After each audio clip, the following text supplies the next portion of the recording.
Hey guys, I am Amrita Agarwal from Amrita Agarwal coaching centre. आप सबको SSC CPO के मैथ्स के प्रीवियस ईयर क्वेश्चन सब एक जगह मिल सके, इसके लिए मैंने एक प्लेलिस्ट बनाया है जिसमें अभी तक जितने भी मैंने एसएससी सीपीओ के मैथ्स के प्रीवियस ईयर क्वेश्चन सॉल्व करवाए हैं और आगे करवाऊंगी, उन सब की लिंक इस प्लेलिस्ट पे मिलेगी। और प्लेलिस्ट की लिंक मिलेगी आपको आई बटन पे और डिस्क्रिप्शन बॉक्स में।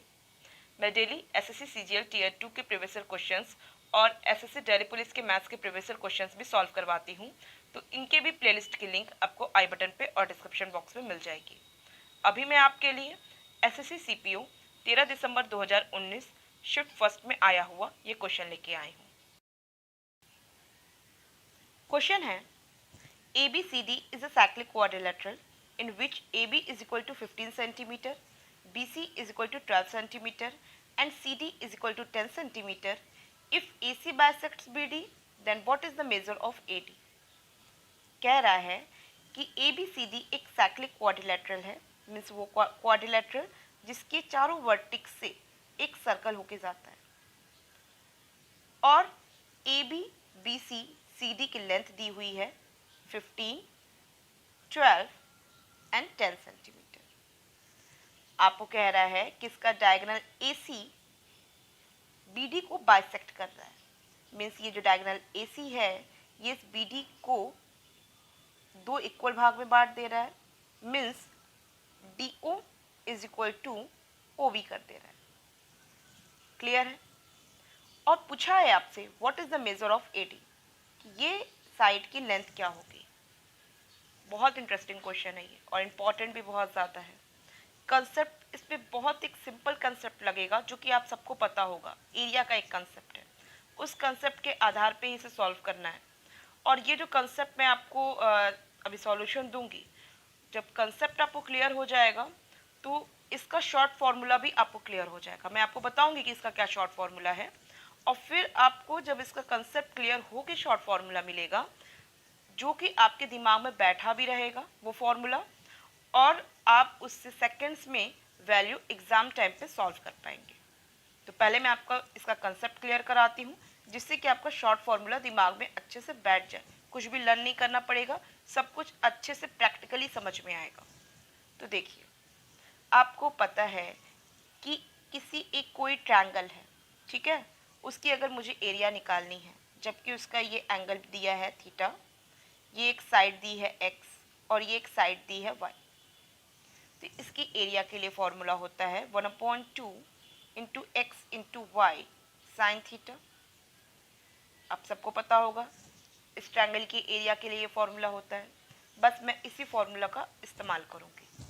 देखिए, अब आप ध्यान दीजिए, क्वेश्चन कह रहा है कि AC BD को बाइसेक्ट किया है, means DO is equal to OB हो गया है, ठीक है। आपको ये भी पता होगा कि अगर ये एंगल थीटा हो तो ये एंगल कितने का होगा, 180 माइनस थीटा होगा। यहाँ तक भी किसी को डाउट नहीं होगा। और आप ये भी जान रहे हैं कि OC कॉमन है इन दोनों ट्रायंगल के लिए। तो मैं अगर इस ट्रायंगल की एरिया को देखूं, means area of triangle OCB, अगर एरिया ऑफ ट्रायंगल OCB देखूं तो ये क्या होगा, एरिया का फॉर्मूला होगा 1/2 into OB into OC sine theta. Clear है? इसकी एरिया होगी।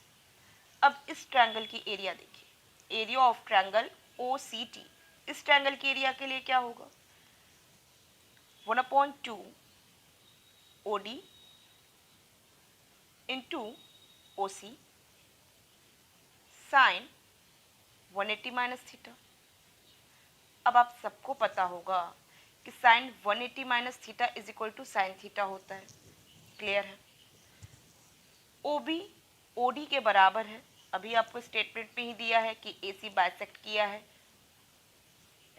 DB को, जिससे कि DO is equal to OB हो चुका है।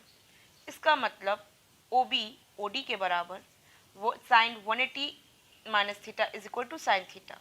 इसका मतलब ये एरिया, जो एरिया ऑफ ट्रायंगल OCB है, एरिया ऑफ ट्रायंगल OCD के बराबर होगी। क्लियर हो चुका है, किसी को डाउट नहीं होगा। तो यहाँ पे आपको ये क्लियर हो गया कि इस ट्रायंगल की एरिया इस ट्रायंगल की एरिया के बराबर है। अब आप इस ट्रायंगल और इस ट्रायंगल पे फोकस कीजिए। अगर मैं इसको फाई ले लेती हूँ एंगल को, तो जाहिर सी बात है ये 180 माइनस फाई हो जाएगी और यही कंडीशन लगेगी, मीन्स ये एरिया इस एरिया के इक्वल हो जाएगा। जैसा कि जिस तरीके से मैंने इन दोनों को इक्वल प्रूफ किया, वैसे इसे भी आप प्रूफ कर सकते हैं। इससे क्या हुआ कि आपको इस ट्रायंगल की एरिया इसके बराबर, इस ट्रायंगल की एरिया इसके बराबर मिल गई। अगर मैं इन दोनों ट्रायंगल्स की एरिया को ऐड कर दूं और इन दोनों ट्रायंगल्स की एरिया को ऐड कर दूं, तो ये दोनों भी तो आपस में बराबर हो जाएंगे। Means area of triangle A B C is equal to area of triangle A C D होगा, ए सी डी के। ठीक है, किसी को डाउट नहीं होगा। अब बताइए, जब ये दोनों ट्रायंगल्स की एरिया बराबर है और फिर मैं यही एरिया का जो फॉर्मूला अप्लाई की थी एरिया को बराबर दिखाने के लिए, उसी एरिया का फॉर्मूला यहाँ पुट कर सकती हूँ। जैसा कि यहाँ पे साइड दिया हुआ है A B 15 centimeter, B C 12 centimeter, D C दिया हुआ है 10 सेंटीमीटर और आपसे डी ए पूछ रहा है कि क्या होगा।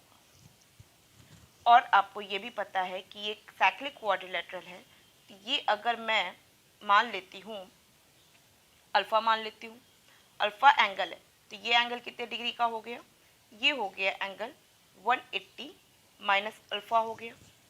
यहाँ तक भी किसी को डाउट नहीं होगा। अब बताइए, इस ट्रायंगल की एरिया क्या लिखेंगे हम, 1/2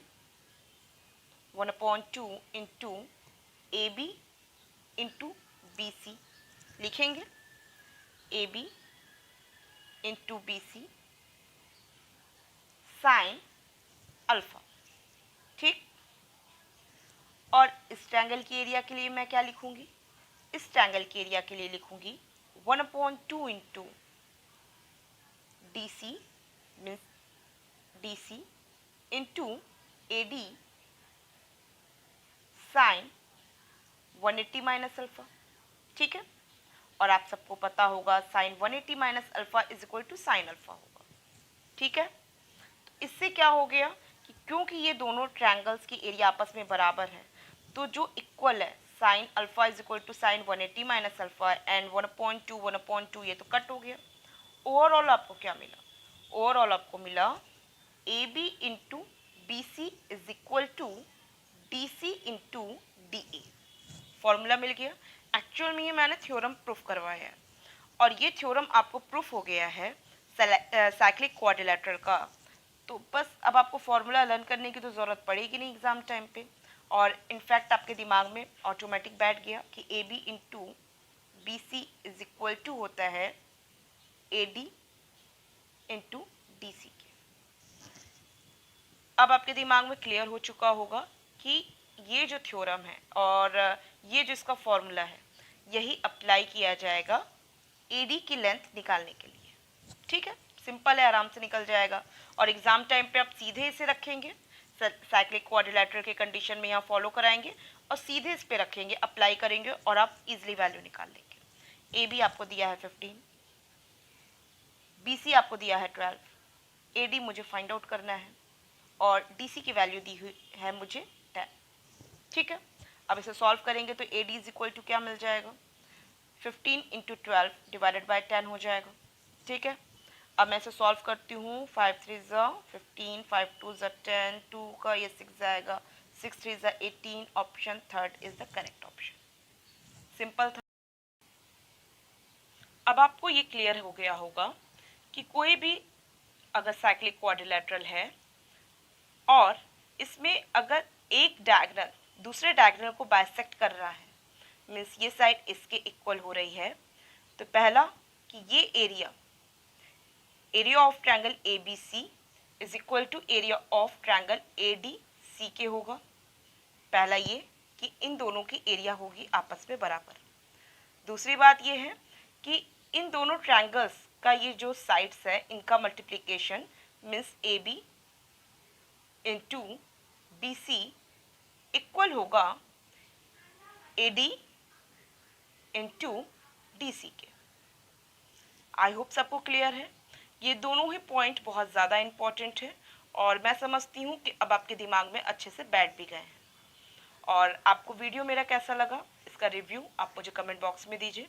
अगर आपको वीडियो पसंद आया है तो आप इसे लाइक कीजिए और आप चाहते हैं कि मेरे अपकमिंग वीडियोस आप तक ईजिली पहुँचे तो इसके लिए आपको मेरे चैनल को सब्सक्राइब करना होगा और बेल बटन दबाना होगा। Thank you.